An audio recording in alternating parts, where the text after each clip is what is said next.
Welcome everybody to the BIZEN panel event that we're hosting today, and also welcome you to the Umbrella Art Center. If you haven't been to our facility before, feel free to take a look around. If you have any questions about the facility or the ceramics program, feel free to ask me.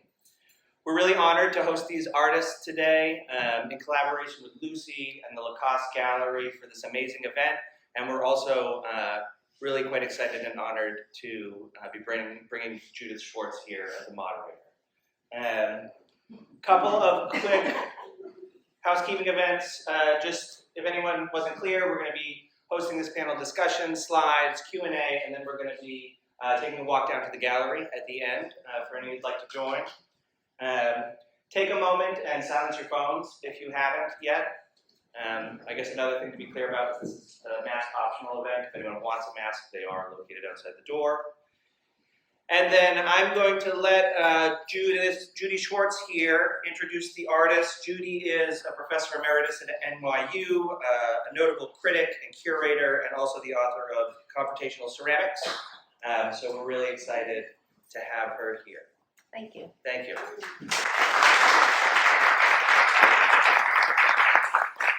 Thank you, Zach. I came a little earlier today because I was just intrigued with the name Umbrella and walked around this facility, and I have to say you guys are really lucky to have such an incredible facility, well taken care of, and the settings, the studios are magnificent. And it's nice to see this ceramic studio loom so large. It's absolutely a great presence here, and you ought to be congratulated. It takes a real caring community to keep a place like this so active, and it's so rare. And I'm so glad the arts are thriving right here in Concord. And thank you for inviting me. While it's true, I've been teaching studio art for more than 40 years. My tastes are quite eclectic, and I do write and jury exhibitions internationally. And so when Lucy asked me to do this, while I love history, I'm not a historian. So I'm coming to this topic from a contemporary artist's point of view, which I'm glad that the artists here want that as well, because they are working in today's society with today's mentality and collectors. And while they are steeped in tradition, that doesn't mean that they are traditionalists by any means. So researching and immersing in this topic has brought me to these remarks. Earth, fire, air, and water, the very essence of the natural world seems to me to be the core of BIZEN culture. Understanding these elements has sustained and facilitated an 800-year tradition of ceramic art, and it has allowed it to flourish and thrive. Its practitioners, generations of families of artists, have maintained its standards and continue to add beauty and knowledge to the process and their production. The Japanese inherently understand nature. In fact, it is a cornerstone to their culture. They appreciate, worship and feel a spiritual bond with nature. And it really permeates every aspect of Japanese life. For example, it's most readily apparent in their exquisite arts and crafts, whether it be in baskets or lacquerware, textiles, and of course, most proficiently and most profoundly in ceramics. Now, I think of BIZEN as naked clay. It is basically unadorned, surfaces so vitrified, so hardened by the intense fire, that it needs no layers of glaze to conceal or to make it impervious. BIZEN ware, therefore wears no heavy overcoats, embellishments and ornamentation, or glitz. It is therefore by choice naked.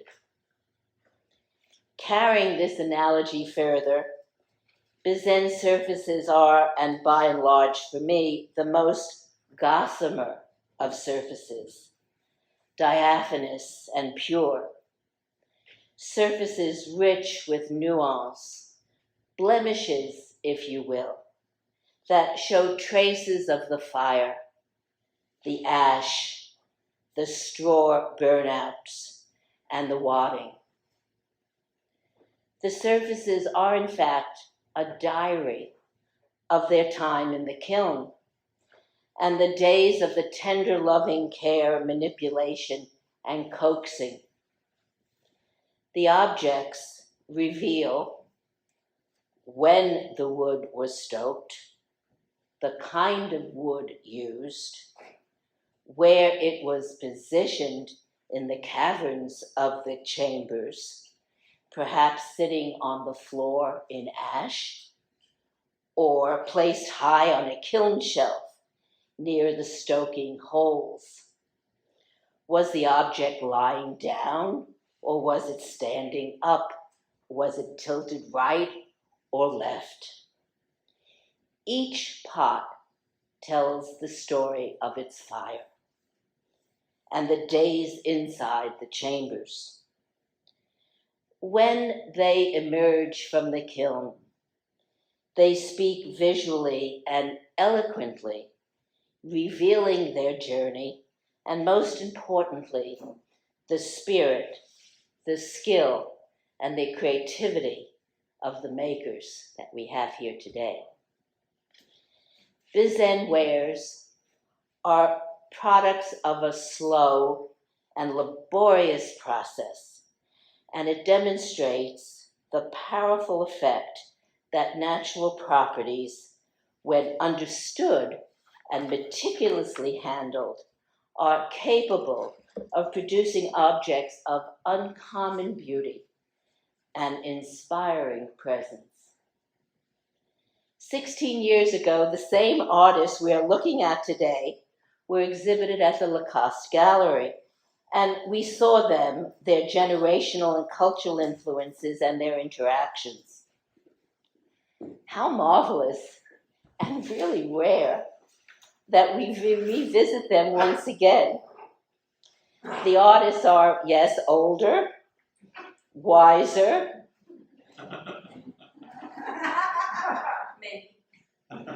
and looking at the current exhibition that I saw at the opening last night, their works have evolved, seemingly to me taking even greater risks than ever before. Now, the exhibition in 2006, called Generational Crossroads, BIZEN Evolution, was meant to look at the crossover of cultural influences and aesthetic principles passed from teacher to student, and how each artist departed from their shared experiences to develop their unique expressions.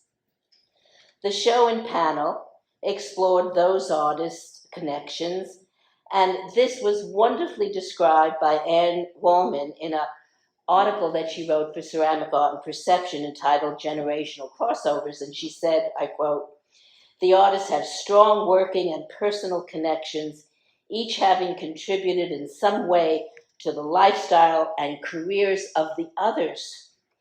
The giving and taking among them created a web where time and space meet, and has contributed to their creativity and growth as artists, and provided bonds of friendship across the generation gap." Closing quote now. Now, how uncanny it is to be here now and have this unique opportunity to reflect how time and space have changed their expressions once again. It is my desire and purpose for this panel that we dig deeper into the mindset of these artists, a more contemporary approach than 16 years ago, and a different time. We're going to uncover their evolution over the past years. I'm hoping that we'll perhaps notice changes, and I'm going to be asking them to nuance that experience for us. What work patterns have changed for them? The perceptions and what new revelations have entered into their work. While their connections and friendships have not changed, their work has. And it is so within this context that we will move to our panelists to express these past years. But before I introduce our first speaker, I want to give a shout out to Lucy Lacoste. I think since her gallery opened in 1990, she has dedicated herself to showing the most influential ceramic art and artists. She has the uncanny ability to uncover new generations of significant artists while retaining ceramic icons such as Karen Carnes and Warren McKenzie and Patty Warashina and Paul Briggs. Marvelous lineup. Lucy goes to great lengths to educate and illuminate our field and has been a friend to clay for as many years as I've known her. So I thank you, Lucy.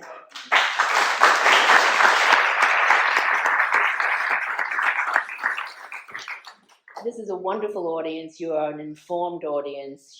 Many of you are artists yourselves. Some of you are collectors. I don't know how good you are in raising your hand and asking questions. So the teacher in me has provided cards. So I'd like to give them out. If you mind just giving them, and if you have oh, thank you, Zach. I appreciate it. Thank you. You dropped them. And some of you, I just want to tell you that the way I run a panel, there's no question too trivial.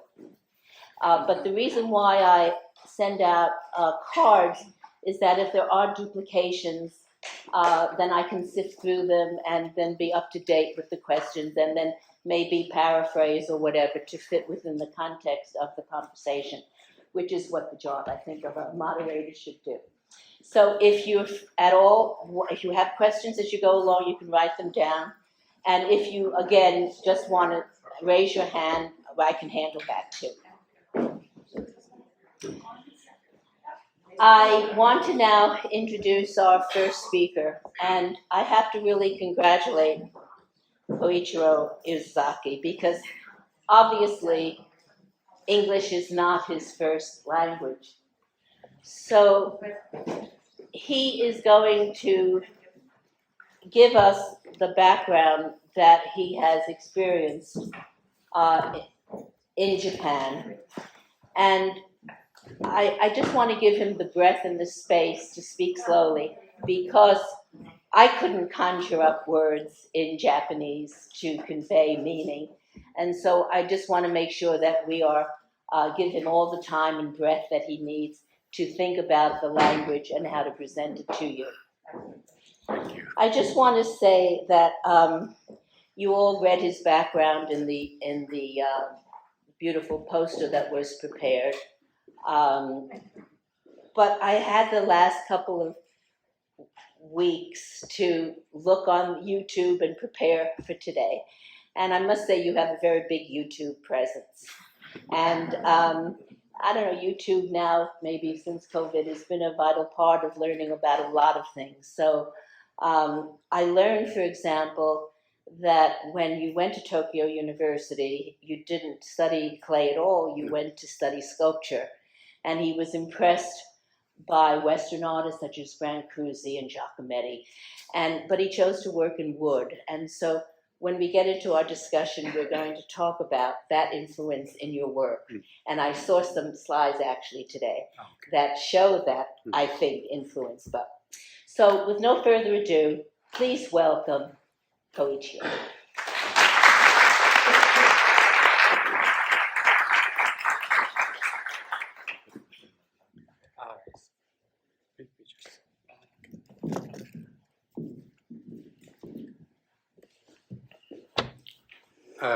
Thank you very much for coming today, and I'm so glad to be here. It's a reunion, so thank you. Okay.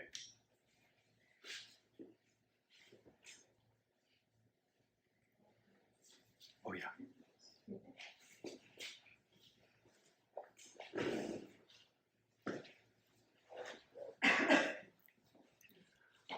I will introduce you to a quick outline of BIZEN pottery.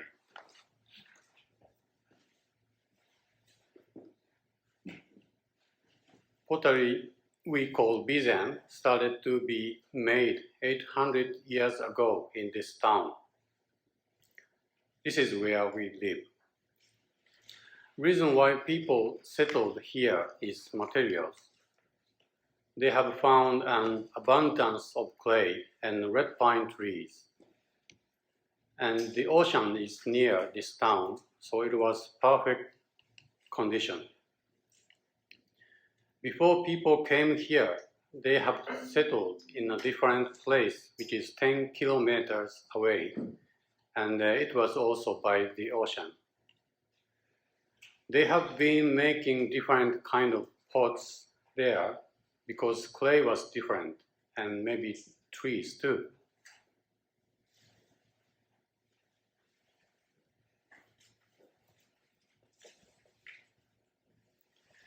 We see so many chimneys standing everywhere in town, almost like 200 chimneys.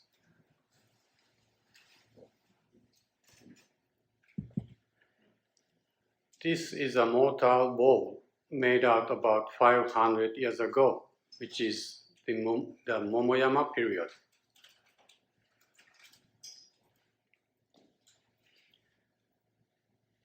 And this is an image of a very large jar from the same Momoyama period.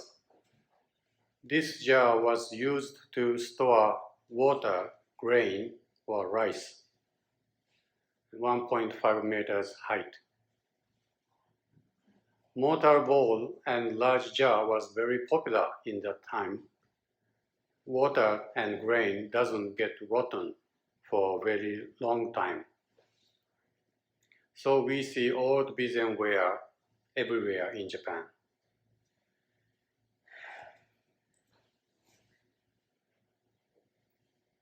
We see beautiful red pattern on this large bottle from the Momoyama period. This is an effect from rice straw wrapped around the bottle.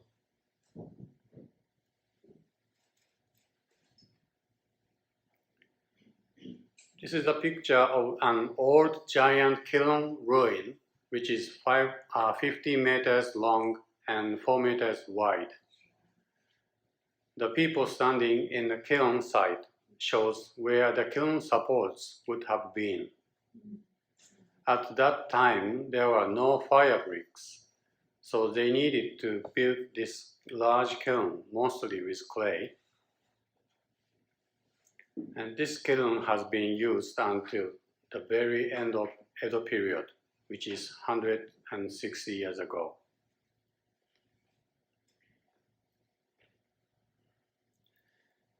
This is a picture of Shizutani school for the common people built in Edo period. All roof tile are BIZEN ware. And this is a place I love most in my neighborhood. If you have a chance to come to BIZEN, please visit this place.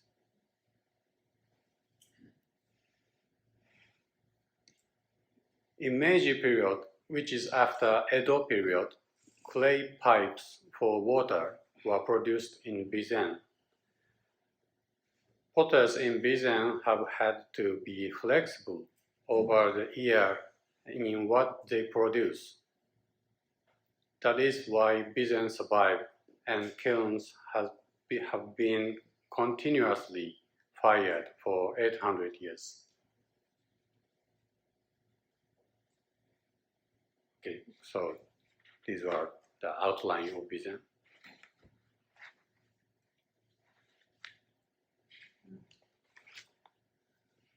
I would like to introduce the work of Jun Isezaki on his behalf, as he cannot be here for the exhibition.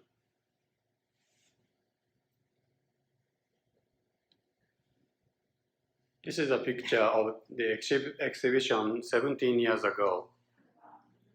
It started here. I am very happy to be planning an exhibition of the same 5 artists.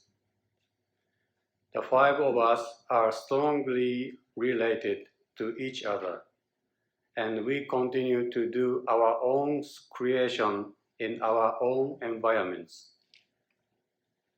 It truly speaks to the diversity of culture that has been passed across generations and countries. In this exhibition, I am very pleased if you can feel the connection and the evolution of the journey we have each traveled.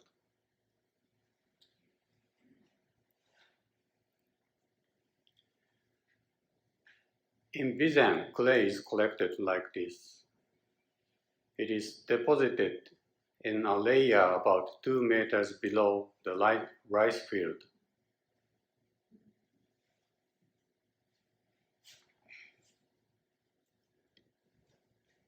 In the wood-fired kiln process, one of the most important aspects is loading. Loading creates the patterns depending on how the piece is placed amongst other pieces. Once the kiln is sealed, and just before firing, there is a feeling like a prayer.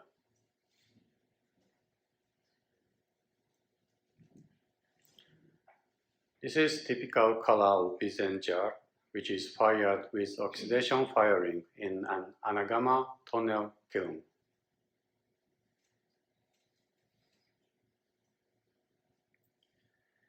It is a work called The Vessel of the Gods. This piece is about 50 centimeters wide.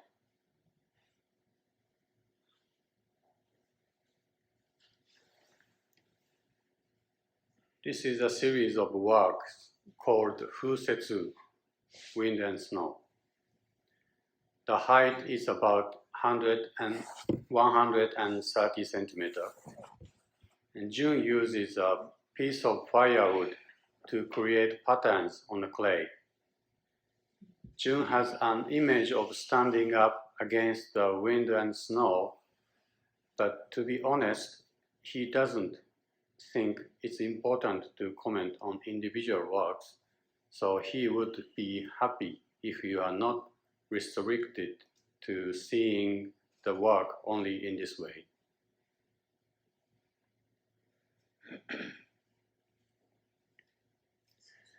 This is a small piece from the Fusetsu series that is in the exhibition.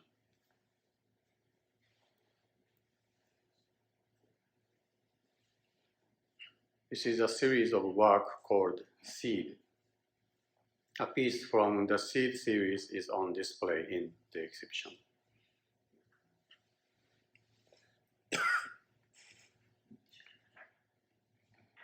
This is an installation in a collector's garden. The circle in the middle is 3 meters in diameter. It looks like the universe. Jun's creations are often inspired by nature around him. He uses primitive processes and believes it is important to listen to the voice of the material.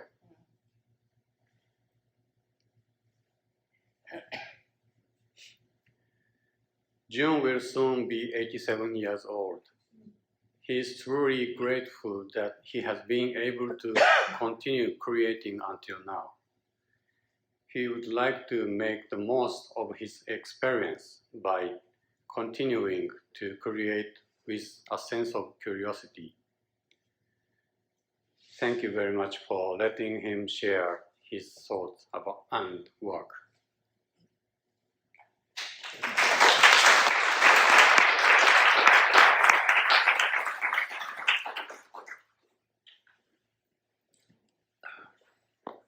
From here, Ryuichi Kakurezaki. Now, in the words of Kakurezaki, I will show you Concord series that I have been recently working on. The word Concord means that mixture of good and bad, like mixture of diamond and gravel.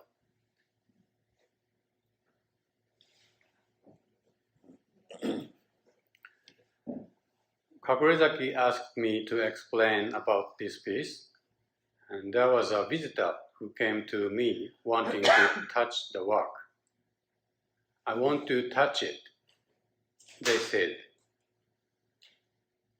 I believe it's because the form and material, clay, creates conversation between the viewer and the work.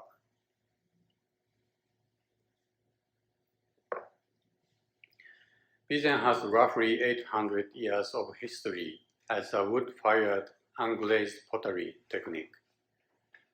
But there are some glazes that are compatible with the character of BIZEN clay, and I choose to work with these glazes and clay when I think they will create a work of beauty.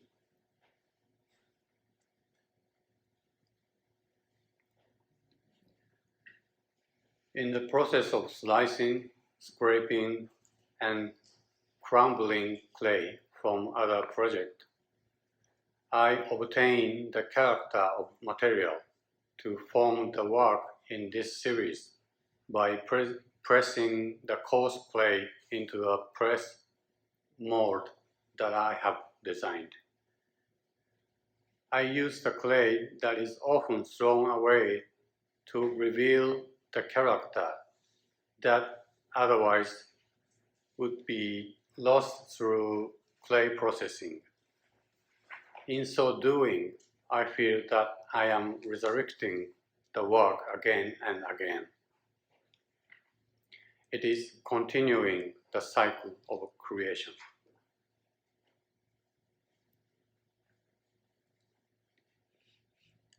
In this series, I press rough clay into a ball form and build up layer of clay to create the shape. I then add a surface dimension to the top portion by introducing thin layers of semi-porcelain clay over the BIZEN clay.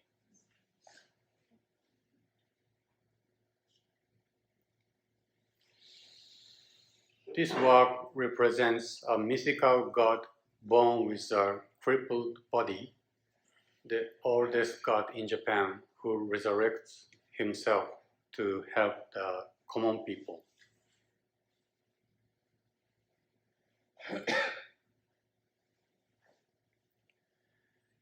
There is still something undiscovered in Concord series. I want to follow the unknown to see where this series will lead me. Thank you very much.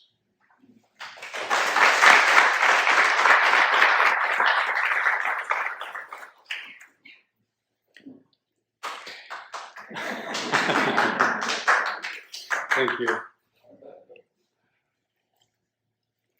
I am Koichiro Suzaki. And thank you so much for coming for this slide lecture. I would like to show you my work.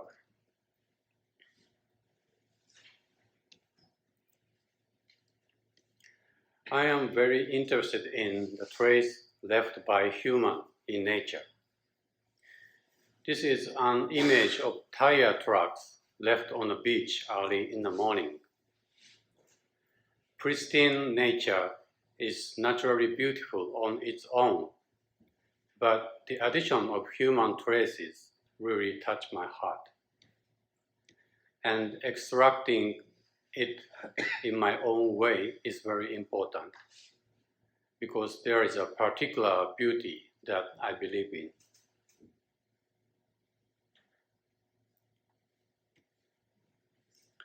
Clay prepared in a cylindrical shape is slammed against a cracked rock surface. This is a series that emphasizes coincidence and improvisation without adding any extra touch.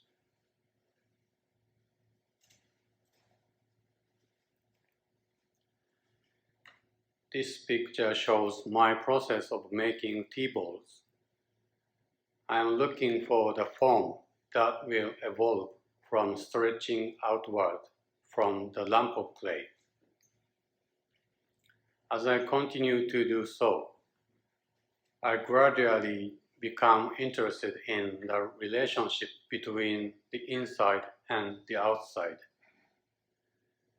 In the case of hollow objects, the action applied from inside appears on the outside.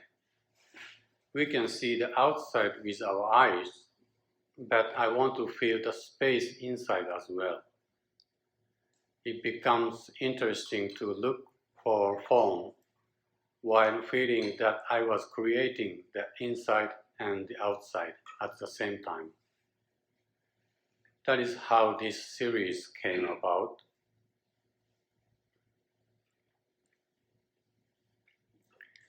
This is a piece from the series I called Yo. The name is taken from the Japanese kanji character that means with something inside.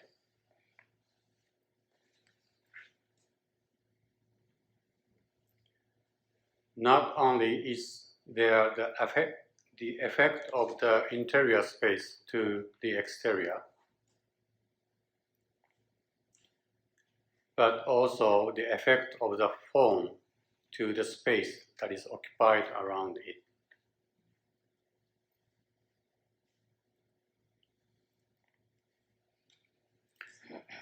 I make ceramic works, and I think it's interesting that the things I make always exist with something.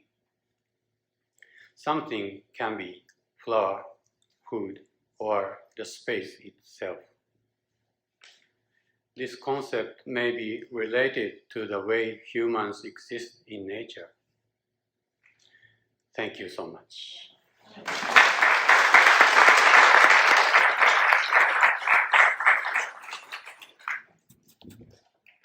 Thank you so much.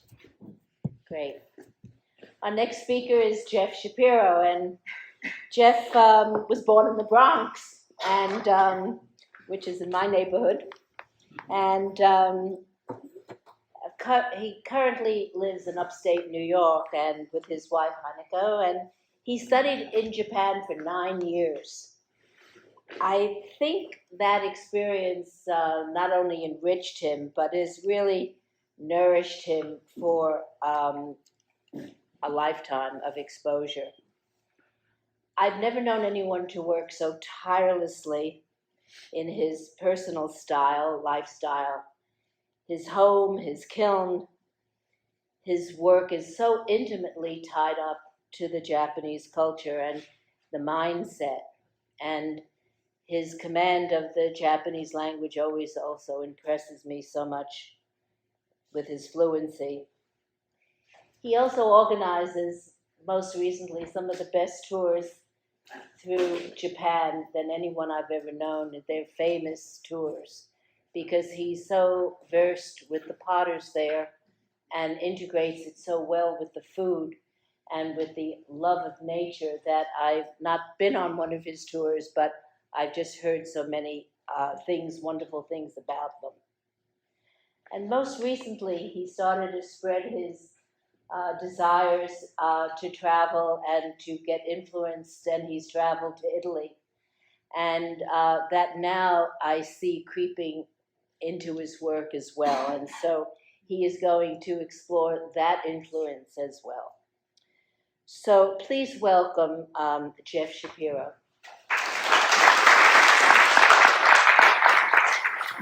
Thank you, Judy, and Ko-chan, Koichiro. Sorry, Ko-chan. That was a great beginning. I'm going to run through the slides, but not take too much time because I think I would rather be more involved with the conversation with Judy and the audience. So I'll run through these briefly. You can think about questions you may have to ask from viewing the slides. So, family affair. I've been living now in the lower part of the Hudson Valley for about almost 40 years with my wife Hinako, our 2 kids, and everybody gets involved in the process. So Hinako has spent many years firing the kiln with me. And then Koichiro, I don't know if you realize, also came and did a 2-year apprenticeship with us when he was much younger, and hopefully Judy will bring that up as part of the discussion. And the background is that Koichiro's father, Isazaki Jun, I don't know if he actually referenced that, but it's his dad. And Isazaki Jun is now living national treasure in Japan. Very, very important position to have, of course. Back then, when I was there, he wasn't yet living national treasure, but he was a very, very important mentor to me. So I'm very, very grateful and thankful to have had those times to meet and have discussions and participate in firings. So the kiln, fall in the Catskills. This was just a couple of weeks ago. This is the Anagama kiln. We have an Anagama tunnel kiln. There are 2 kinds of wood-fired kilns. There's tunnel and there's a multi-chambered Noborigama kiln. This is a tunnel kiln. We have a small wood gas soda kiln, a couple of experimental kilns, and electric kiln that I've been using more and more of these days as I expand my vision of what the work wants to be. This is a piece that is in the exhibition. It's one of the newer series. There are 2 new series that I've been working on the last couple of years. One is called the Ice Flow series, and the other one is Oribe Reborn. The Ice Flow series developed from multiple firings. So the piece is first fired in a wood kiln, plain, nothing on it, no glaze. But gradually, as I started to think about these, I started to add elements to it. So once I allowed myself the use of glazes and slips and other materials, the surfaces of the work have changed drastically in the last few years. So this piece, the Ice Flow series, as well as this one, also in the exhibition, it's in the back room if you go towards the back of the exhibition. And then this is a detail of what the ice flow looks like if you have the time to really look at a piece up close. So for me, part of the, and I don't know if Judy will be asking this anyhow, but so I'll wait. No, that's okay. You say what you want. So the ice flow, because we live in the Hudson Valley, which is a magnificent area of the United States, we have these mountains and areas that have been cut through for highways, and you have these sheer cliffs. And there's one bridge in particular, it's called the Rhine Cliff Bridge. Just before you get to it, there are these sheer stone faces. And during the winter, the water builds and builds and the ice builds up until you have these beautiful flowing textures and layers of ice and water. And that's what inspired and informed this new series. This is a piece also in the exhibition that is from the Oribe Reborn. The reason I call it Oribe Reborn is that Oribe is the name of the particular glaze. It's actually the one glaze that I get the materials directly from Japan. Everything else I produce in-house, but this one has a particular character and quality to it. Just a short, interesting story. When I had the ingredients sent, and I thought, well, I can probably produce them here, and I read what the ingredients were, and most of them are available, but there are also 2 clay proportions that are very particular to Japanese clays. And the third thing was, it said, the name of it in English, they translated it to be very special chestnut bark husk ash. And I thought, well, how special could it be? I can get chestnut bark ash. So a previous apprentice brought back huge bags of chestnut barks. We burned them, and now we had chestnut husk ash. And so before I use it, I thought, let me just call the company. So I called Japan and I said, look, I got my own chestnut husk ash. Is this going to work? And they said, no, it's not going to work. I said, why not? They said, because you got the outside part. What we do is, after we throw that away, and the little skin that goes around the chestnut, we collect thousands and thousands of those. We burn that, and then we make that into ash. So I said, okay. So I get that from That's Japan. precisely the respect for nature. Right. Yeah. Exactly. Yeah. That's the point. Right. I mean, you could produce a similar glaze by using the husk, but you won't get this particular glaze from that. Anyhow, if you have a chance and you do go back, try and look carefully at the detail of the color and the textures of this piece. This is another one. Again, Oribe Reborn. Reborn, Oribe is the glaze. Reborn is the word I use because I don't think of it as just refiring. It's multiple firings, but it's a technique. It isn't just taking a piece and refiring it again. So it's from the beginning, the idea is to have the base coat of the wood-fired crust and ash and coloration, on top of which a glaze is abstractly applied, and then it's fired once more.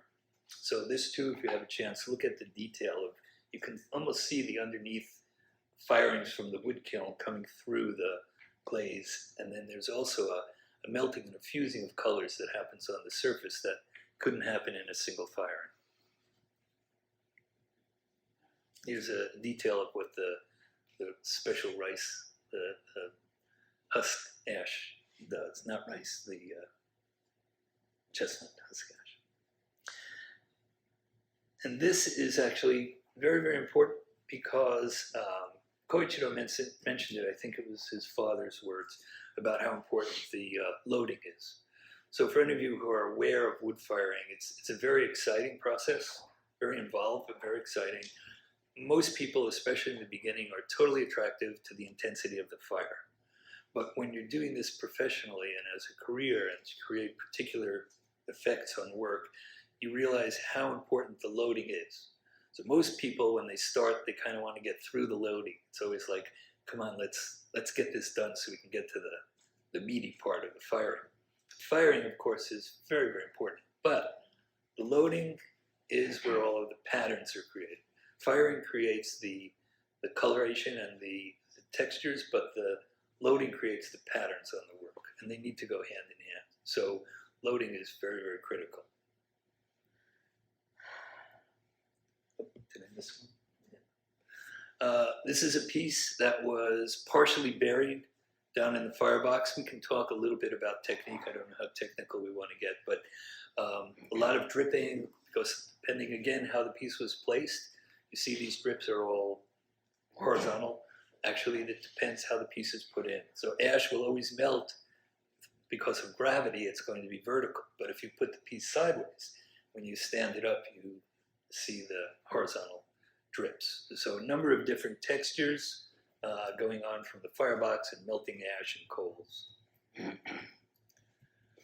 This is a picture, it's a very old piece of mine when I first came back from Japan, and I think we'll talk about this. When I first came back 30, 40 years ago, I was my wife doesn't like when I say this, but I was a romanticist about BIZEN, and over the years I've become more of a pragmatist in terms of how I use techniques such as the firing, clay, everything is a tool.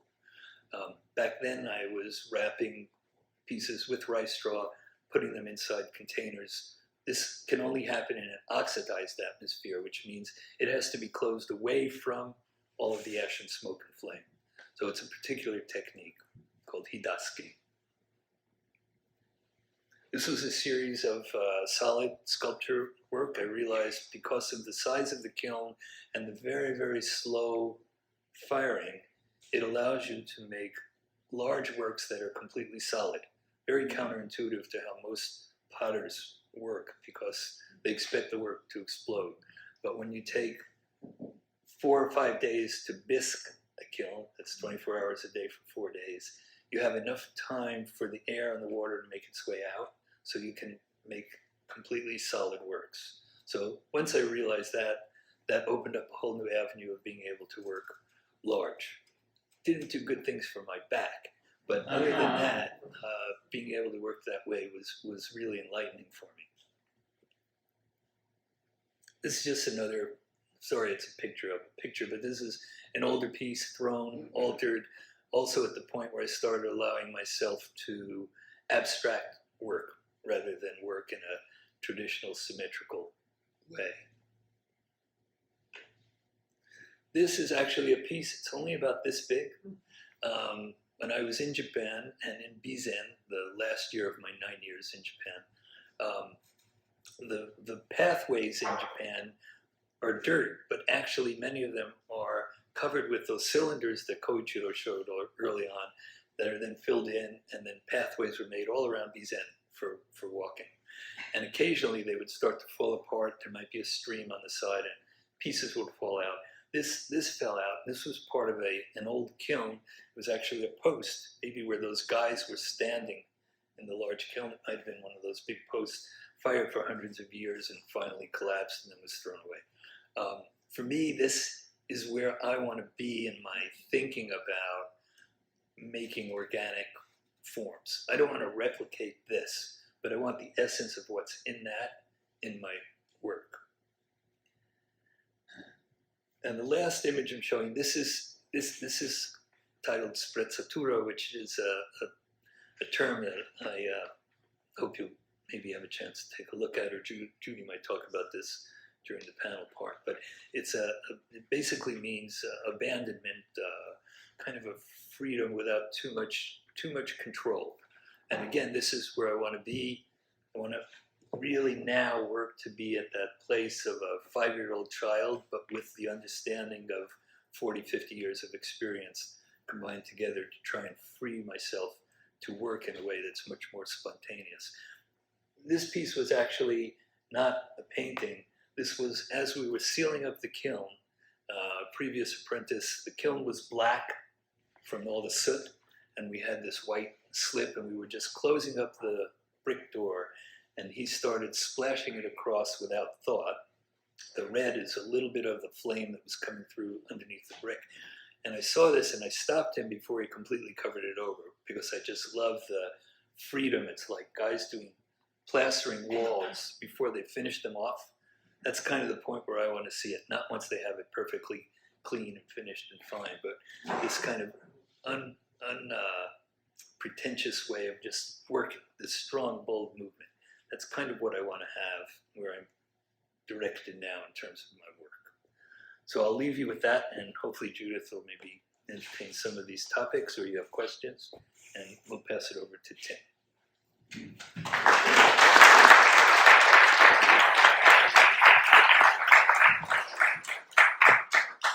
Well, Tim Rowan was also born in New York City and lived up along the coast of Connecticut.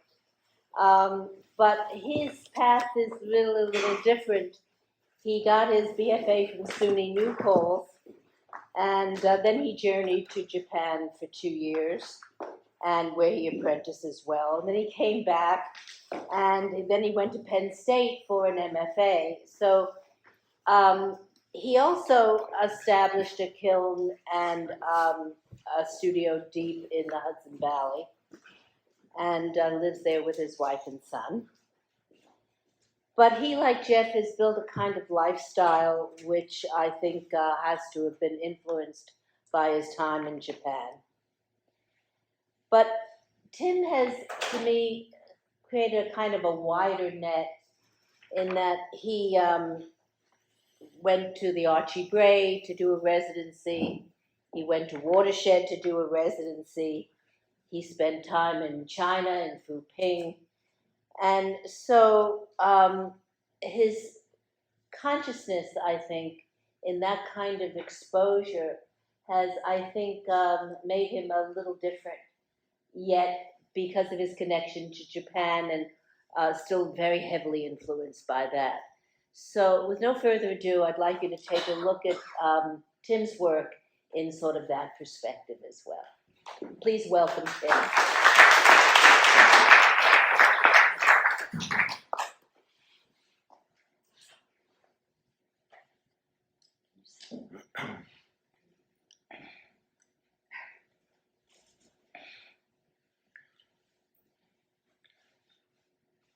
So I got into clay work during college.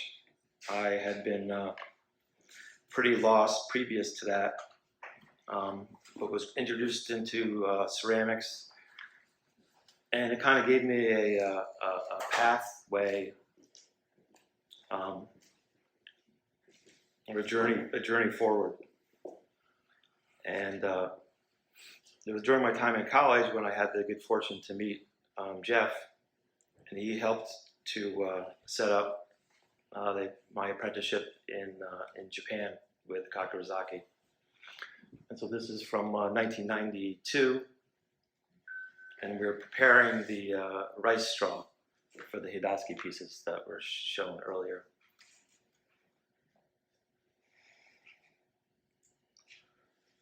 This is my studio and kiln. I'm living out in the, as it was mentioned, in the Hudson Valley with my wife and son. And I've been in this spot for about 22 years. I've been slowly digging myself in over time. This is the main kiln that I use. It's a Anagama tunnel kiln. And I generally fire it for 1 week, and normally just once a year, depending on what's happening. And the property there's an old stone quarry on the property, and there's huge piles of remnant stone left over. And so I've been putting those to good use in various projects. And so here I use it for buttressing on the kiln.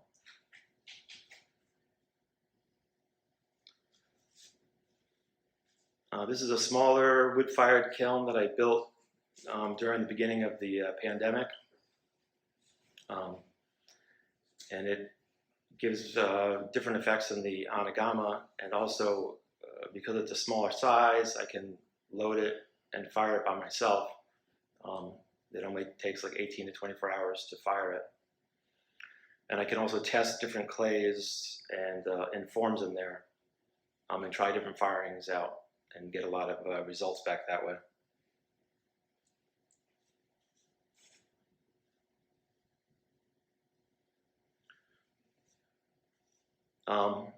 So as part of my training in BIZEN, I learned a lot about clay and the importance of clay in the process and in the finished work. And so that's something I continue with in my studio practice today. These are some various clays that I picked up in New Jersey, Pennsylvania, and Maryland.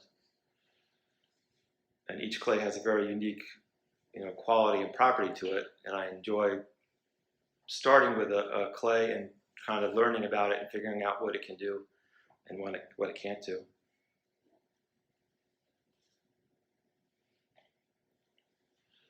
I'm very inspired by kind of remnants of previous industry that's kind of littered around the Hudson Valley. This is an old winch for a crane from a quarry. And I also am fascinated by just the time and the passage of time and the weathering and decaying of objects and materials.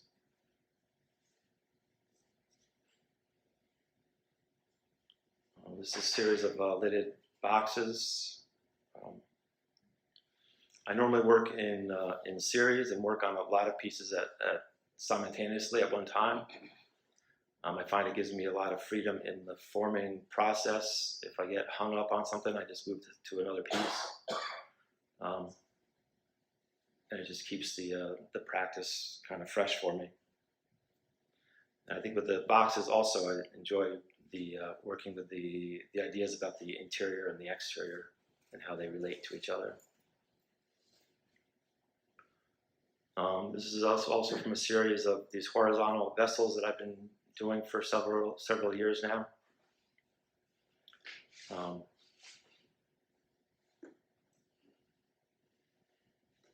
I'm kind of always interested in the organic and the kind of the mechanical properties of things and how they kind of blend together.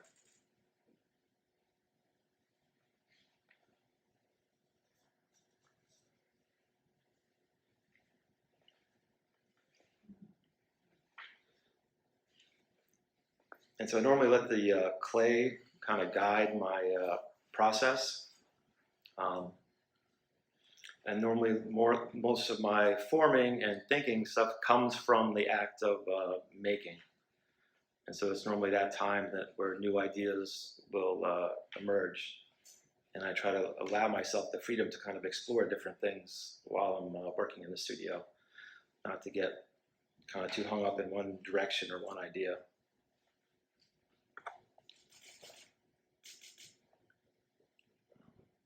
This is one of the pieces in the current show. And I really like this is also from the new smaller kiln. I really like the deep red, kind of iron red colors that this piece got in the firing down on the floor. And also the way that the clay fissured and broke apart during the firing. And the kind of tension in the piece kind of fighting against gravity. This is another piece from the same series. This is also in the show. And thank you.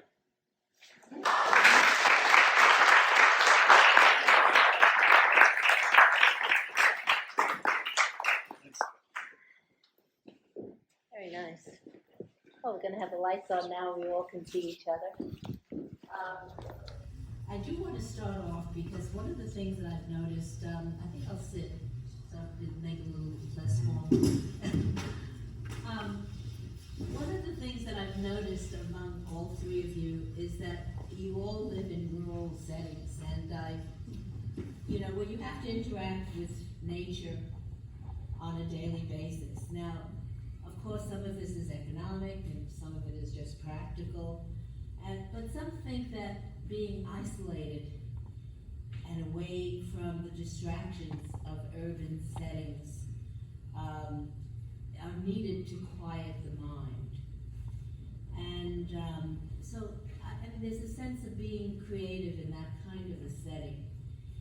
And I'd like you to focus on what it means to you to be in a rural setting and how it manifests itself in your lifestyle. I think it's an important question to just start off with location. Location, location, location, because it so much sets how we feel about things, where we are, where we're situated. Just being in Concord, for example, has altered my thinking from being from Manhattan. It's just different. I was saying to my husband last night, it was just everyone's out and walking on the street, and there's a central courtyard and all people around. It just feels different. So would you now reflect, all three of you, this is a question now for all the panelists, artists, to talk about lifestyle in a rural setting.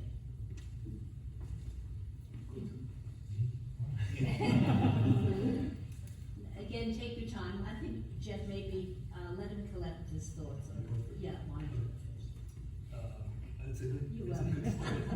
Because I think he needs to think about it and write it down, yeah. I think it's a good starting question. For me, the key word was lifestyle. So it isn't that, I think for all of us, it's different, say, people who have jobs, who go out. Speak up a little bit. I think people need to Okay. hear. I have a subway voice, he doesn't. Is that better? Can you hear it? No? How's that? Okay. What I would say was I think the word lifestyle is the key to the question for me. Because often people have jobs, they go out during the day, they come home, and it's separate.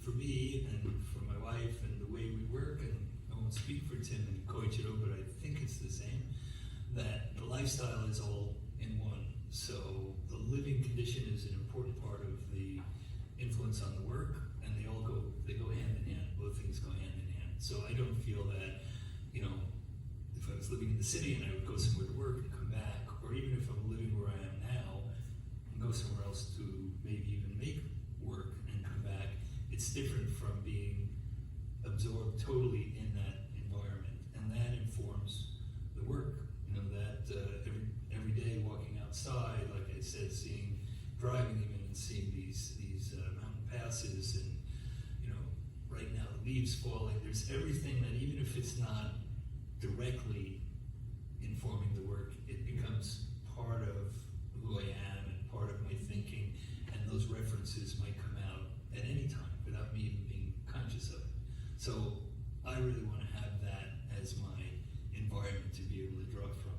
It's not that everything I make is drawn from nature. I also, as with Tim, find a lot of inspiration in industry and mechanical forms. It can be part of a building in the city, it could be metallic, it could be anything. It doesn't have to be clay related, but for the most part it is nature that informs the work that I'm most interested in producing.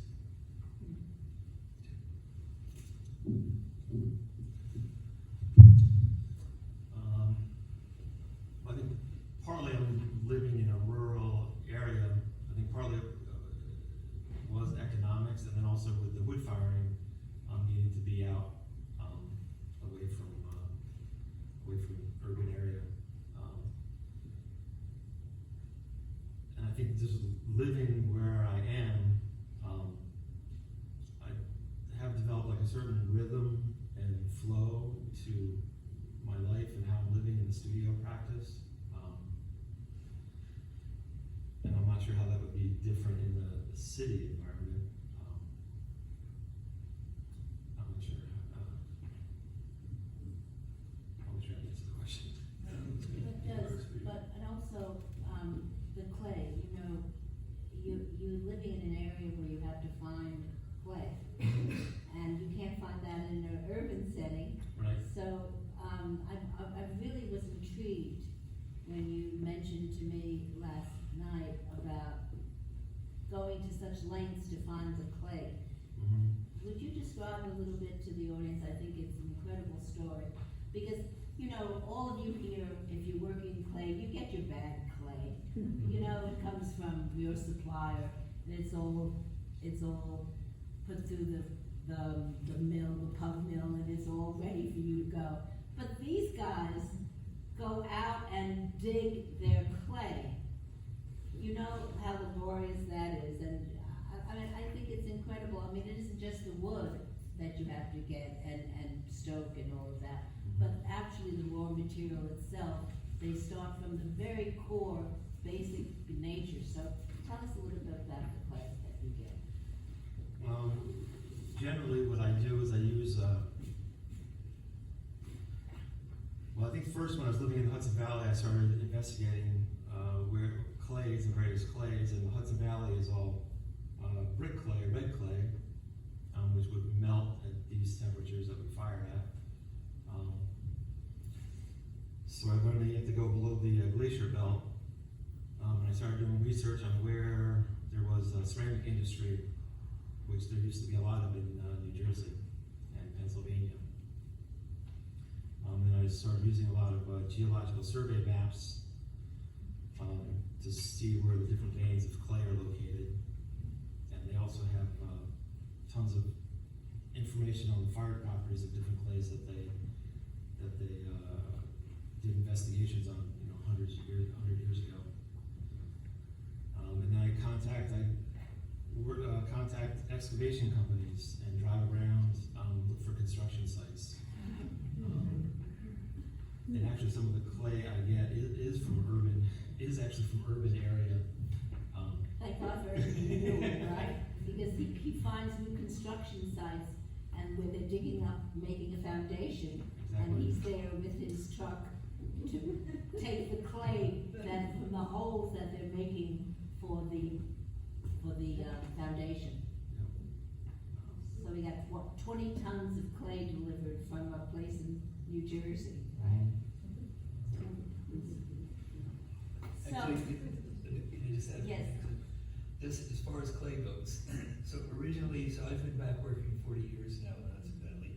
When I first came back, we also went to places in Jersey, dug clay. We found a clay deposit where they were arbitrarily just digging for, they were buying baseball fields and landfills and things. So they weren't looking at it from a potter's perspective. So when I went down there, it was like the kid in the candy shop. There were these huge, huge fields with these tremendous nuggets of clay. I mean, each nugget was about half a ton to a ton. And they were like the surface of the moon. They were just all over in this otherwise barren area. And I was so excited, and I said, okay, can I get these? And they said, what are you gonna do with it? And I said, well, make pottery. They said, well, that's unique. They said, well, it's clay, right? They said, yeah. So I said, how much is it? They said, $17 a ton.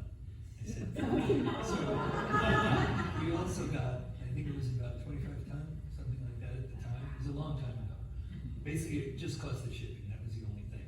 But what happened was, it was actually quite interesting and important because it changed the direction of the way I work. When I ordered the clay, I said, okay, I want these big nodules of clay. He said, no problem, we'll put them in a truck, we'll take it up to you tomorrow. I had my whole clay bin made, just constructed this whole thing. I didn't put a roof on because I thought the truck would come, he'd pour these 25 tons of clay, and then I'd put the roof on, I'm set for a long time. Sure enough, the truck comes, I'm right there, I direct the guy, he backs up, let it go, I see a big nodule of clay out of the top, unloads these 25 tons of clay, and there were only like 2 nodules in the whole thing, and the rest was rubble. It was just stone and sand, and he'd already dropped it, so there was no way of having to take it back. So he left, and I was quite disappointed for a while. I said, okay, well, at least I have a ton of clay, that'll last me about a year. And I started working on that, and what I realized was, thinking I have 20-something tons of rubble, sand with some clay mixed in it, and as I took it, trying to think what I'm going to do, I realized that this is what gave the clay all the character. So in Japan, there's a term called suchi aji. Suchi is clay, aji is taste, and some of the BIZEN potters actually taste the clay to decide if it's good or not. But it really means the character of the clay. And it was the sand, the rubble, and all this other stuff that really gave all the character. I realized the nodules were actually much too pure. They were just like processed clay. And I started adding back into my clay body this, and that lasted me for quite a while. Eventually I ran out. But it made me think about what clay character is, being here in the States, not having BIZEN clay to work with. So it was very, very important point. So, Rachel, you Say- are, There was a quick question here. I wanted to know if they sample the clay, send it into a lab or something in case it has pollutants. What was it? I'm sorry. I was wondering if you would have sent the clay to a lab for testing for pollutants or something. I know if you grab clay or any soil from the Boston area, it's probably really polluted. oh, with any of the polluted. No, I mean, it's I mean, you can go down a rabbit hole with that in Yeah. terms of how far, but, no, I don't think any of us ever check, we do check for other things, like mineral content it is, but I don't think about pollutants. I want to move on a bit just because there's so much information. This is like 30, 40, 50, 60 years of knowledge about a material. And you can just hear when so far these two speakers have talked about the clay, their experience is so deep in knowledge about what they're seeing that I want to wrap it up, just move on because we certainly can't teach you everything in this moment. But you come from a place that was situated because of the clay deposit in BIZEN. So you're sitting on clay that is always being made. You'll never run out. I mean, when you stop to think about the glacial, the millions of years that it's taken for mountains to decompose, to make clay, it's an amazing process. So tell us about lifestyle in BIZEN, away from the city, and how that helps you focus, if it does, on your work. And then if you don't mind, talk a little bit about the clay. Okay.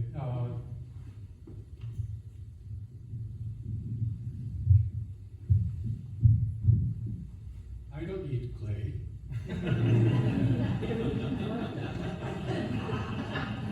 So, but some people does.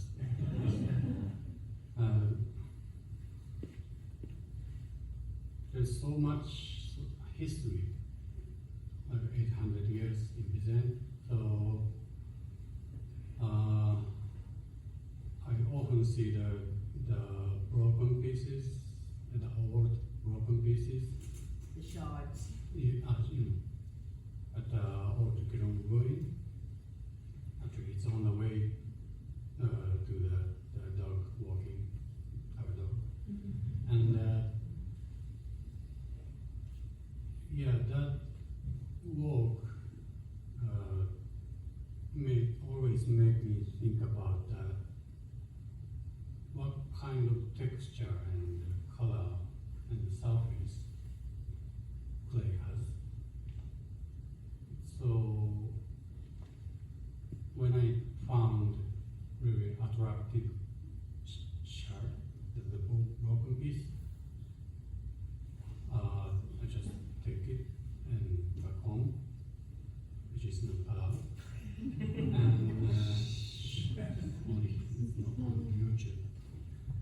And it's not like I want to make like this, but I want to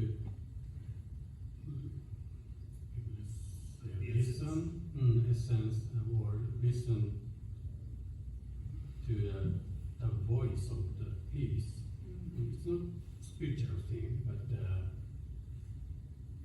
it is very important to me. So fortunately, that kind of environment is around me, and not just me, everybody in BIZEN. So I guess that's a big one reason I can move forward with supporting by material. Do you know what I mean? Yes, it's about material, it's true. It's like, if you travel to Jindajian in China, the porcelain clay informs the kind of work that's being made there. The same in Diwa in China, where you see, Kaolin Mountain in Jindajian, and so that clay informs the work. When in Japan, BIZEN informs the work. And of course, Shigaraki. I mean, there are 6 major kiln sites in Japan, are there not? And each of them have their own clay deposits that informs the work. So in a sense, you were close looking at the clay, getting a shard, and looking intensely at it, is informing you about the material in a way, and digging your own clay, etc., etc. That's the labor intensity that goes into when you see a piece in the gallery and you see all of that has gone into the creation of it. It really does awe-inspire me. So I want to move on to another question now, and this is sort of an updated from 16 years ago, because in a contemporary way, we talk about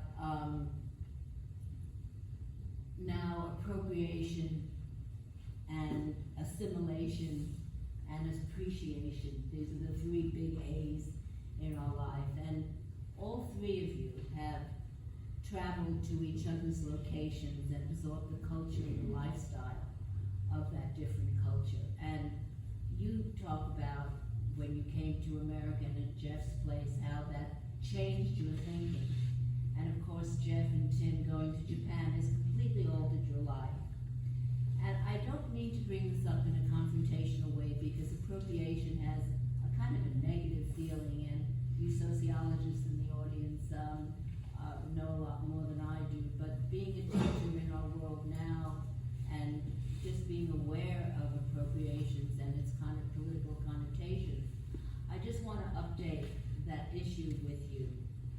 because you've experienced firsthand each other's culture, but to me, you have been transformed by these geographic relocations. And for me, it's enabled you to reflect on your own culture, but also absorbing another culture. And I just want you to talk about the authentication of how you feel, how it is authenticated, and how you have altered what you've experienced to make it your own. I mean, travel and experiencing the world is an incredibly nourishing experience. So I'd like you to talk about that. What have you taken from American culture that might have transformed your work, if any? And then what have you taken from Japanese culture that has transformed you, but then with age and wisdom you've discarded?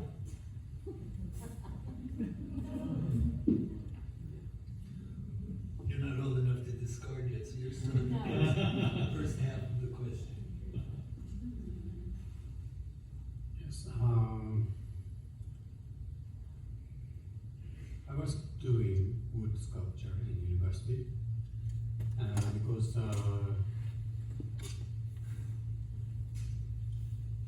just wanted to do, and the reason why I chose the wood sculpture in school was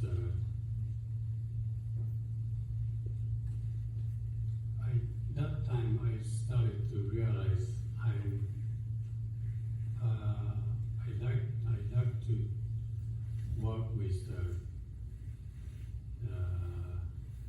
material that is close to nature. So I chose wood. But while I was doing wood sculpture, and suddenly the one question came up: what about clay? And I grew up with a pottery family, so it was the closest material. And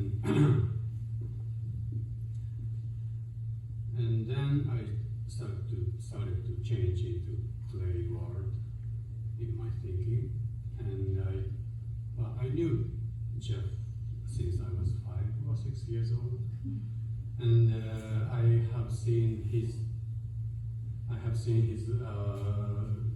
running those kids, and I saw his the brochure of his exhibition in Japan, and that really attracted me because I felt really emotional moving into the piece. It was a strong piece, and I felt I really want to be there and learn something from him, and plus I wanted to see the world, like go out to Japan. So, and what was the question? What did you bring back from yeah. your experience in America that yeah. maybe altered or changed your work?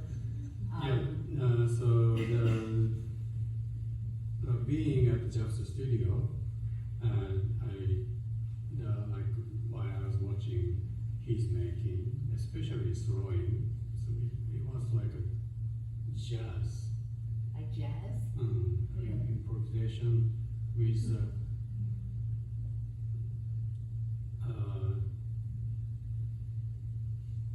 well understood instruments. So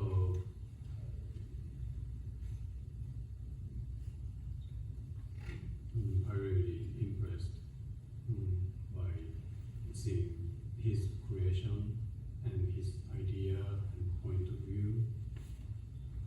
But you've also studied Brancusi and Giacometti, Yes. and these are artists who deal with the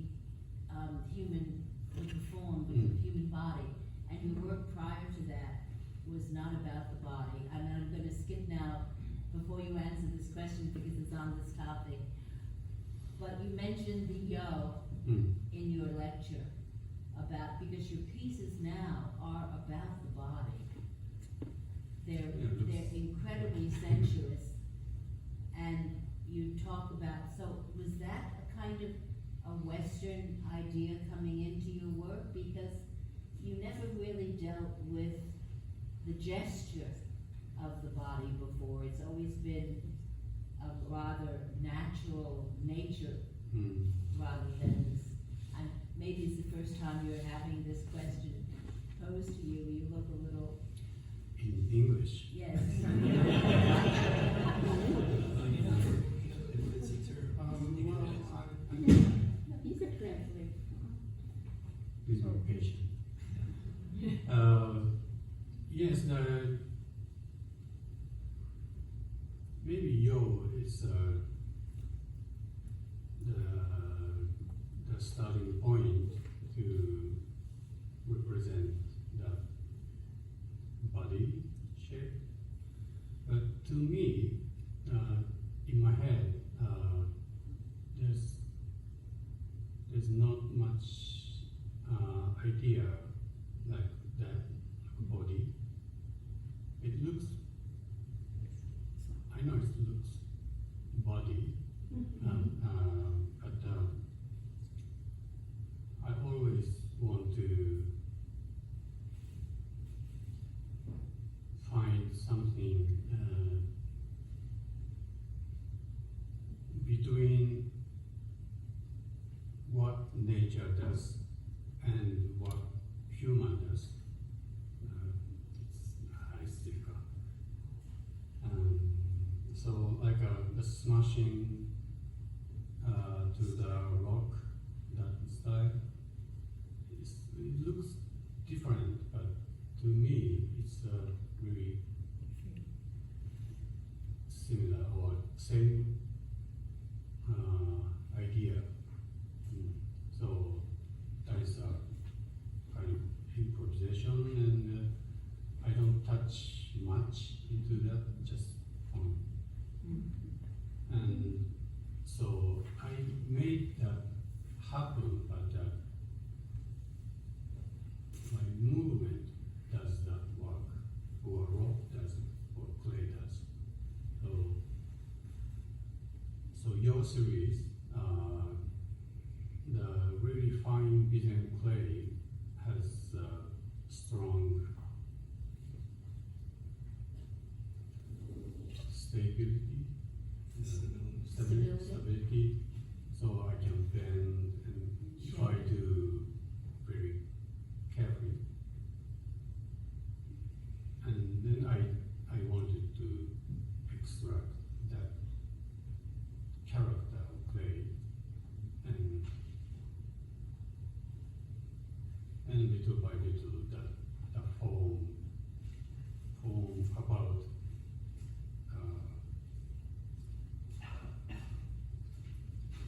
the character of clay change into that form in gallery. So, but maybe it's too. Yeah, maybe it's connected to something with body. That was my interpretation. Mm-hmm. That's why I asked. Yeah, it's interesting. So, Jeff and Tim, about appropriation, I mean, not in the negative way, but what have you taken from the culture, and what, Jeff particularly because you now do so many multiple firings, and you moved really far away now in some of these really heavily patinaed work, away from just the purity of the BIZEN and into your own development. So talk about that, and then if you don't mind, because Sure. because there's so much to talk about. Sure. Would you wrap around this also abstract expressionist way that you're dealing with the Italian word that you're using, which is a kind of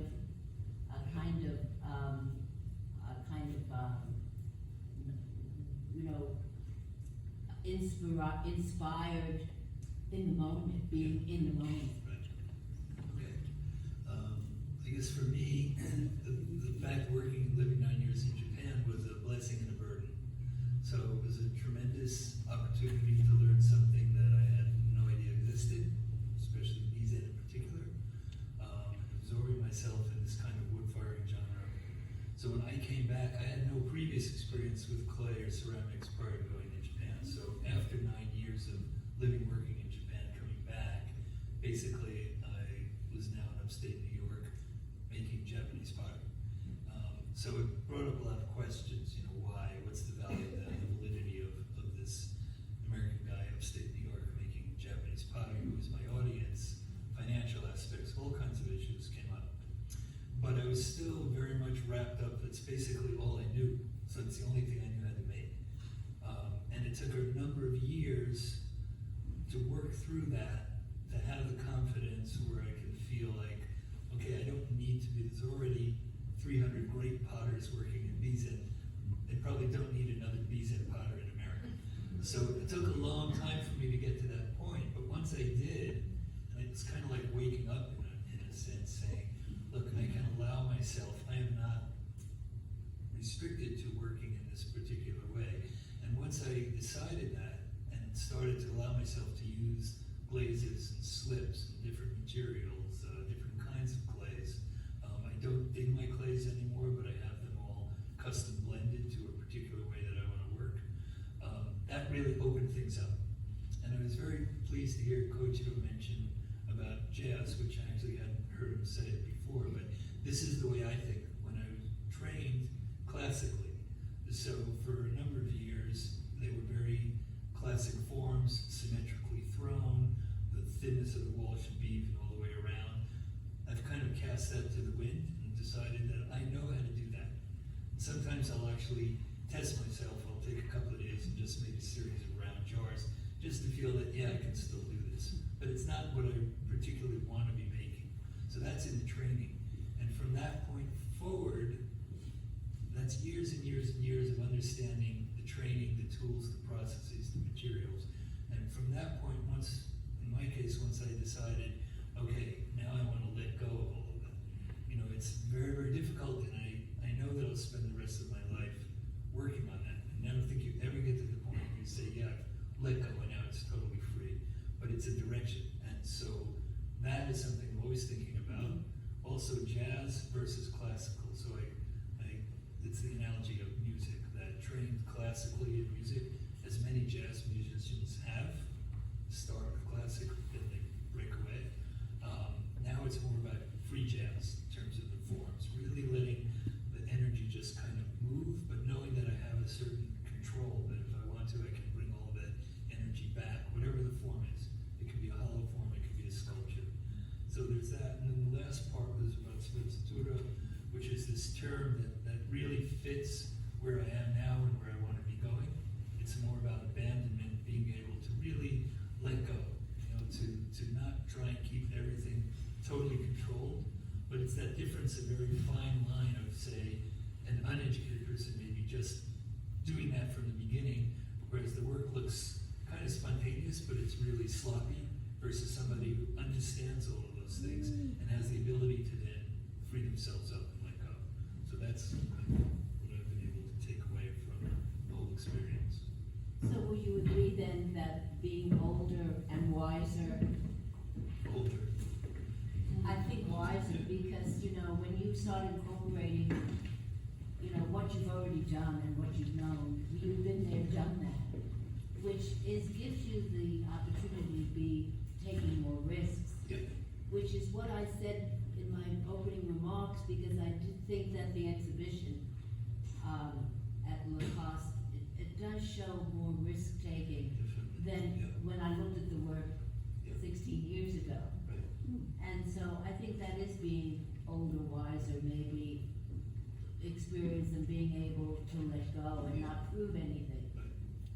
Right, it's having the confidence to begin The with. confidence, And then right. the freedom to allow yourself to say, I can just go and see where it's going to take. So Tim, you also spent time in Japan and had time to reflect about that experience. It was altering, life-changing, an alteration, right? And so, what have you taken or rejected and, or, you know, actually now incorporated as your own and not part of the culture? Or is still part of the culture? Yeah, trying to think about what I incorporated or took away from my time studying it.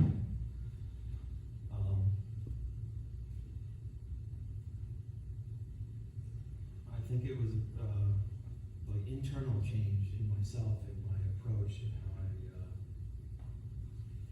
respond to things and see things. And I think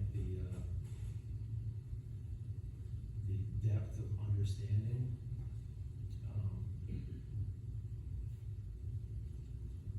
on that level is something I think I've always kind of carried with me. As far as things that I've like rejected or gotten rid of, I'm not sure.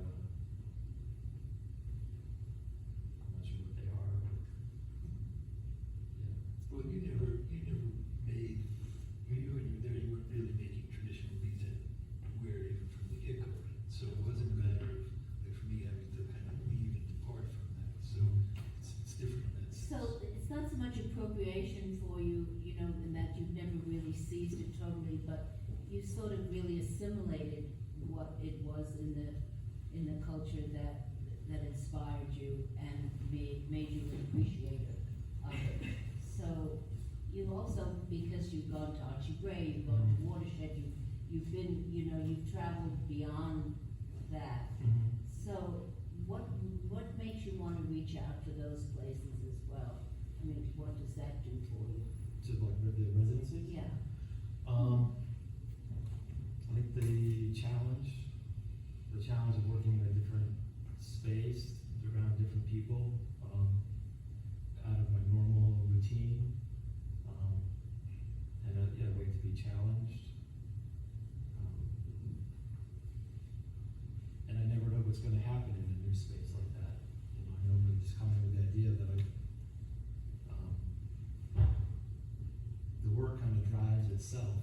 So as long as I can get into some place and start working, I mean, I work really intuitively, so things kind of happen in the process.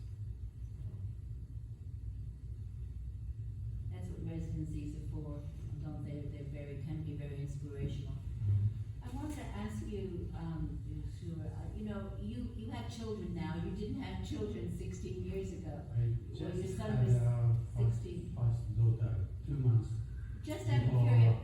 exhibition, 16 years. 60, okay. Out of curiosity, because you come from this family of tradition of BIZEN, is your 16-year-old son a part of daughter? Oh, it's a daughter. Is she going? Are your children going into picking up the family tradition? You're smiling. I don't know. But you were 5. Can I just add something in here, ask actually a bit of a question? So I know Coach Phil since he was 5. 5. So the thinking is that he left at that time, was thinking after college that he wasn't going to be, you were thinking you wouldn't be a potter at that time, right? When you left to go to, or had you already thought that you would come back? But it wasn't like I don't know. It just, You want to my explain? curiosity was just sculpture. But did you have the feeling that perhaps you would come back after traveling the world and No. no? Okay, so that's important, right? It So, is important. yeah. So you don't know you don't know yet. The children? Is that important to you? I think so, yes. But I never want to focus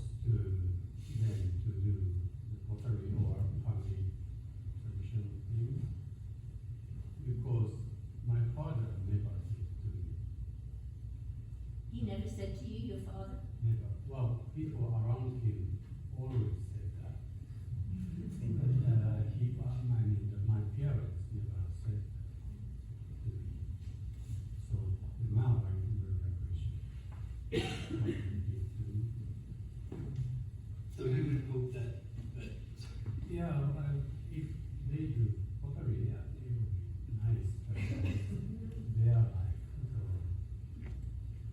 So it's encouraged, but not required. Not required, well, that's a tradition, deep tradition, that I'm sure your family would like to see continued, but it's not mandatory. Yeah, my family wanted me to be a lawyer. Isn't that a Jewish family? So, Jeff, I do want to get into something about your work that's in the show at the Lacoste Gallery, and something that I had become familiar with when I wrote a catalog introduction for you for a show that you called Cascades and Glacial Landscapes. You've been using these molten glazes to conjure up these moving waterfalls that you described in the Hudson Valley. And if you look closely at those glazes, I see these crystals trapped in suspension that really capture these icy formations. And to me, they are just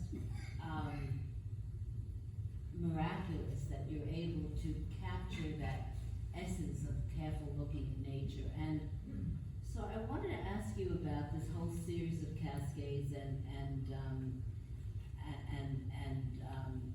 glacial landscapes, and just expand about how you develop these glazes and the multiple firings that you do to get them until you get the effect.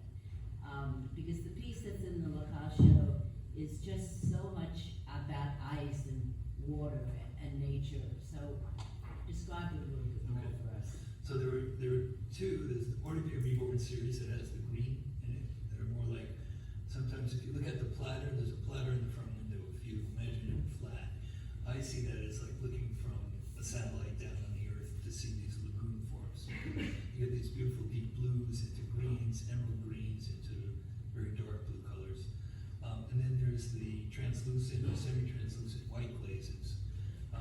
The way I developed it is that I was never a glazing potter per se. So when I started allowing myself to use glazes and slips, I used them more as a painter might abstractly on three-dimensional form. So I never think about glazing a piece like this cup from top to bottom. So it's splashing and moving and building up to the point of, in those flat platters, there may be a full inch of thickness of glaze at the center, because I know it's going to move with the surface that's underneath from the wood firing, and it's going to create a completely new surface rather than two glazes just going together. It actually creates a third new surface on which you get the pooling effect. So sometimes, for example, the white pieces, the translucent white pieces, I'll decide if I want to eventually have the piece look as though the ice and the water are flowing down, or if they're actually pooling. And that will determine how I place the piece in the kiln. So if I want them pooled really thick, the application is done very thick, and then it's placed like that in the kiln to allow it to stay there rather than all drip off the piece. If I want it to look like a geological form where ice is flowing down it, I'll put it in vertically, and I want that glaze, the very thick glaze. I know it's going to flow because the heat, the temperature, and the thickness of the glaze, by virtue of those two things, is going to flow downwards. So that's kind of how I created. And then multiple firings, sometimes, typically two, but sometimes it could be three firings or more. And they're all wood fired? No, actually, the first firing is wood. Wood creates the textures underneath and the dark black colors, especially pieces that are buried down in the firebox. They come out and then they get covered abstractly. I try not to cover all of the piece because I want to show clay, and I also want to show the original texture. I don't want to take it all away. So then that fuses and fuses the whole piece. So are you down firing in terms of temperature? That way I have to come 10 again?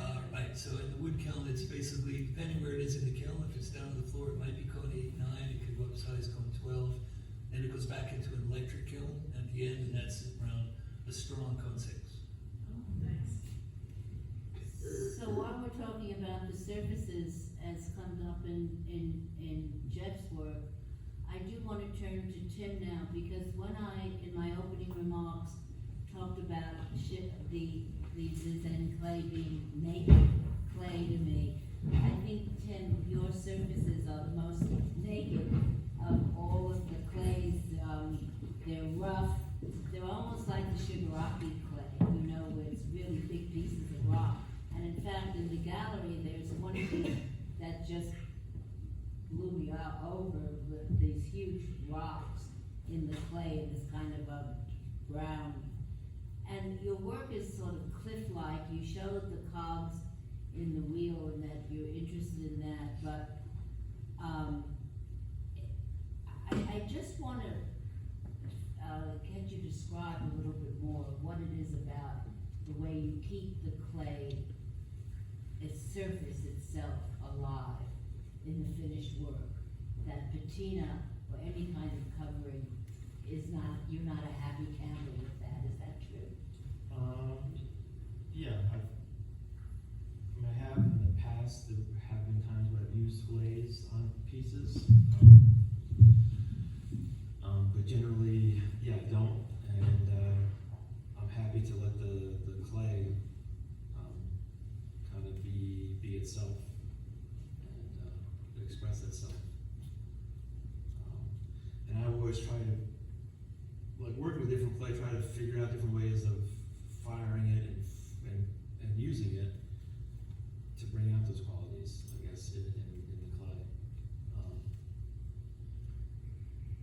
But you still have ash, and I don't quite understand how you keep it so naked, because the ash falls, doesn't it still leave a patina? But I don't see any patina. Well, I think also some of the pieces in the show were fired in a shorter firing, Oh, so there's less buildup of ash. oh, I see. So there could be that, I think, also. But the covering, the form is much more important to you, and the chiseled mountainous kind of direct, very powerful forms are more to raise your hand and ask some questions. I know that you experienced clay with such an incredible clay program here, that is a big part of your program here. So how many of you actually do work in clay here at okay, oh, so many, my goodness, okay. So we have this really rich, experienced audience, so I would like to open it up now, if you don't mind, to some questions from the floor. Hi, Tim, just a quick question. Yeah, nice and loud. I love the fact you built a smaller kiln that you can fire in 18 hours. It's almost like rapid prototyping work you might consider for the Anagama. How has it changed the way you approach your day in the studio? You think, oh, this is going to be an Anagama I fire once a year, or this is going to be my little kiln, I don't know what to call it, but my rapid kiln. 18 hours isn't that quick, but yeah. I mean, sometimes when I'm working, I'm just working on a series of work, and I'm not thinking so much about which kiln I'm going to fire it in. I'm pretty much just focused on the work. And also sometimes I'll make pieces specifically for, let's say, the smaller kiln that I can cycle a lot quicker. And knowing that there's going to be less ash buildup on the pieces, it's sort of different effect. Not sure if I answered your question. You did, but did COVID inspire you to build a smaller kiln? I was planning to do it pre-COVID, but then I had a lot of energy and put it to use. Great, thank you. I mean, the thing about the small kiln, I have a small kiln, you fire Small. it's small, but still Anagama, right? You only fire- So Koichiro and his father fire, they have one large Anagama, and then he has his smaller Anagama. I have the Anagama and a small wood gas kiln that we fire. The thing about firing these 18-hour firings, which to some people it sounds long if you're doing a typical turn on the electric kiln thing, but for us, if you're firing 7, 8 days, 24 hours a day, 18 hours is like, it's like that. So the thing about firing in an 18-hour firing or shorter is the information that you can turn over rapidly. So you can do a lot of learning. You can experiment, do things, and know, rather than having to wait 2 firings a year. So you're waiting 6 months after you saw the results of this one kiln to try these next things. So this allows you to do a lot of experimentation and be informed by the results of these short firings. Yes? Thank you very much for interesting discussion. In 2009, A little louder, please. Sorry. In 2009, I went to BIZEN and I visited this education son and reduction with University of Tokyo's team. And then I heard that the BIZEN good clay is now scarce, so it's different opposite to what the discussion today. I wonder if you can have enough good clay, or did you find a new resource, or do you have any some effort to get a adequate resource to make your ceramics? Well, the clay is of course the limited natural resource, so we always have to think about it. And there is many clay still in BIZEN, but nobody can say it's forever. So it's like think about all of it. It's the same thing. And like a younger generation, like my generation,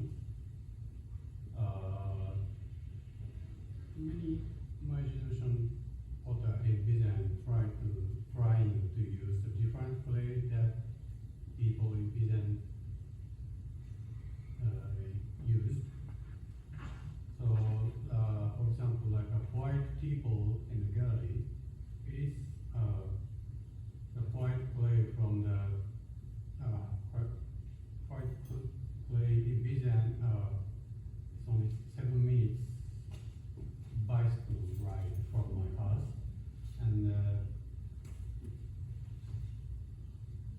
I never be able to get BIZEN kind of color and texture from that clay, but it's still interesting. So you have to be certain color and shape, texture. For example, 200 years ago, it's different from now. So to the future, maybe the clay body and color and the texture will change, but adjust to the clay we can get now without bad pollution or bad things is very important to the local potter like me. So, I think, just that. Yes. Also, I think it's very interesting to hear this because Make it a little louder.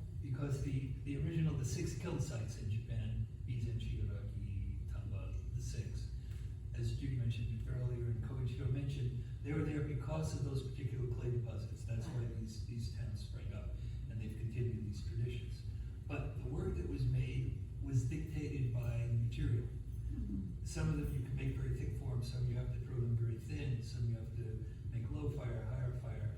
And it's interesting to hear now, as the clay does become depleted little by little, the good clay, people are looking for other alternative clay sources, which will probably now, if we look at 200 years from now, looking back at this being history, this moment, probably will direct a new direction of forms and things that can be made from this new clay. May not be able to work the same way in this new clay, but if that's what they find and potters start to generate that clay more and more, that might create, the material actually can help create the direction of the work being made in the future. It's so interesting. I was in India last year, right before the pandemic actually, and in the southern part of India, in Pondicherry, where there's a ceramic residency, there's no clay at all. Everything has to be brought in.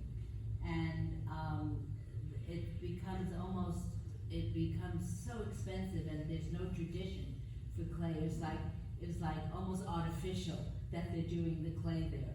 But when you visit places like Shigaraki or BIZEN or in Jindagen, you know, that tradition, I mean, in Jindagen, the mailboxes are ceramic, the curbs are all ceramic, everything is ceramic, and so, you know, you begin to realize how much clay there is. But it's true, even in BIZEN, for example, the sewer pipes, the water pipes that you showed. I mean, we now have gone into plastic piping, so that whole industry is gone. Nobody uses ceramic sewer pipes, water pipes anymore. So it's just shut off all that experience, all those products made in BIZEN. So you're constantly trying to find new uses or new purpose for the clay as well. And so you mentioned, well, we have a question that, thank you, from the audience, and it is a very good question because it is about how these three artists have been so mindful in their practice.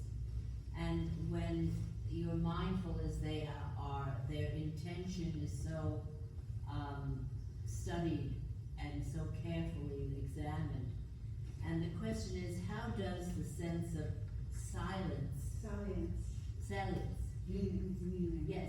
meaning, how is the sense of salience, meaning, of poetry change? As you conceptualize it, or you make, and you listen to, and to your final products, was that a good sense of And view your final product. And your, So how does your sense of meaning change as you're thinking about it, making it, listening to it, and then looking at it when it's done? I mean, I think it's a hard question. Very. But it has to do with being mindful, yes. Yeah, but it kind of predetermines that there is that to begin with, Mhm. right? And then you're asking, as a given that you have that idea that whatever's going on there, how that changes. For me, I'll just speak for myself, obviously, that isn't always there at the beginning. Oftentimes in the process, it happens, and then from there, it moves forward, and sometimes that creates a whole new series or a whole new direction. Sometimes there's very much a clear purpose idea from the beginning right to the end, and it doesn't change. I mean, within that, I want movement, I want freedom, but basically, there's a tangent from beginning to end that's predetermined, but not always. So it depends on the particular work for me, and if that answers that or not. Same answer as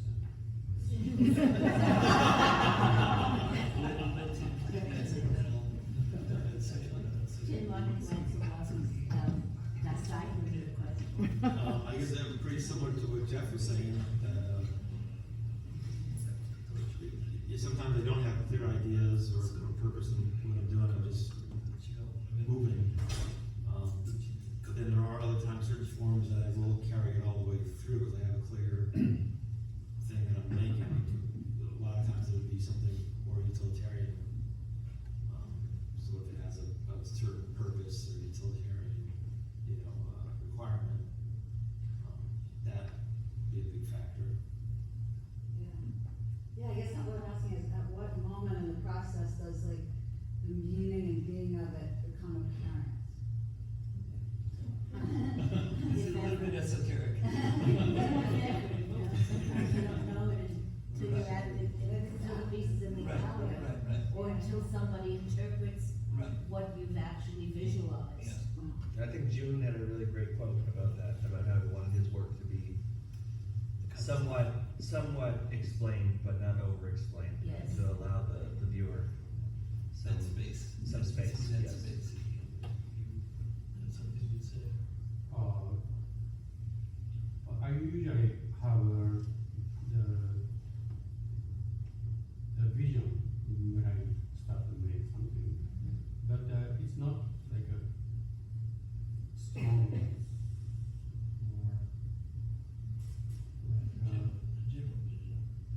close my eyes and smelling something. It's not exactly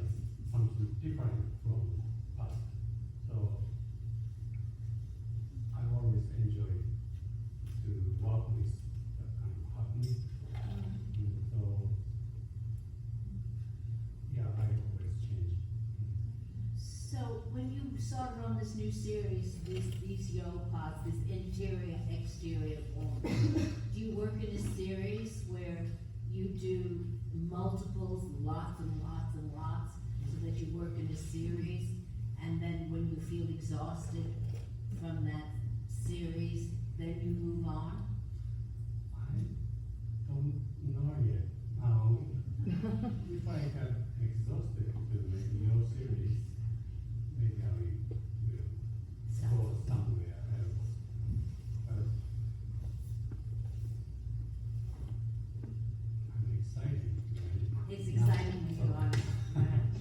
So you work in a series, like this glacial series. Have you always worked in series where you like to exhaust something to its end and then move on? The same thing, I don't think of it in